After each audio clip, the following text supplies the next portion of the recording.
Salut chers amis, salut chers fans, bienvenue à cet autre épisode des Chroniques de Rome le Disney. Aujourd'hui, je vous parle en direct de Kribi, voilà la mère de Kribi. Voilà, je tenu à vous parler étant ici, pourquoi? Parce que la mer, pour plusieurs c'est le calme, pour plusieurs aussi c'est un moment de méditation, c'est un moment, n'est-ce pas, que l'on prend, tout un chacun peut prendre pour essayer de se ressourcer, de se rebâtir, de se reconstruire. Alors, pourquoi devant la mer? Parce que la mer, n'est-ce pas, c'est tout ce qu'il y a vraiment de merveilleux et d'étonnant, parce que vous voyez ça va jusqu'où, hein? Ça va jusqu'où, on ne sait pas, nul ne sait. Alors ce matin, je tenais à parler un peu de la belle hypocrisie qui existe entre les relations, qui existe dans les relations sentimentales. La belle hypocrisie. Je tiens à tirer les oreilles ici parce que c'est une sonnette d'alarme en fait pour tous ces couples-là qui vivent, n'est-ce pas, dans le mensonge, qui vivent, n'est-ce pas, comme ça, dans la tromperie, qui vivent dans la trahison, qui ne se disent jamais des vérités. Ce n'est pas normal du tout. Quand on décide d'être en couple, quand on décide de prendre une femme ou alors de prendre un homme pour partenaire, on se doit de respecter la relation.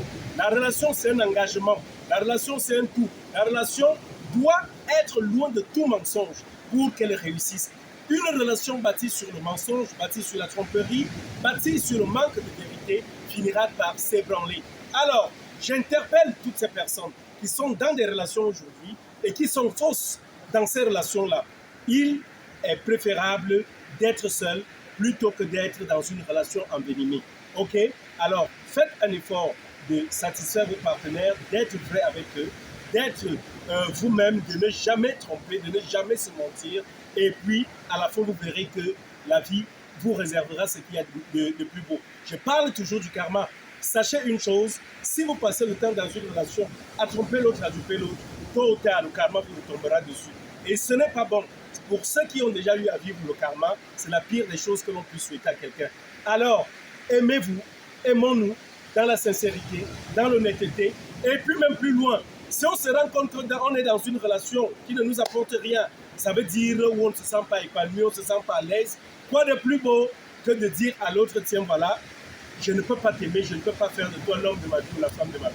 C'est mieux encore ainsi, et ainsi la vie sera pure, elle sera merveilleuse, elle sera tout ce qu'il y a de plus beau.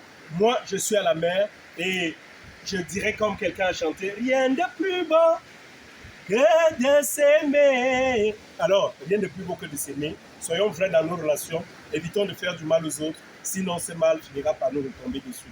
Je vous aime, je vais enlever les habits et plonger directement dans la mer. À plus tard.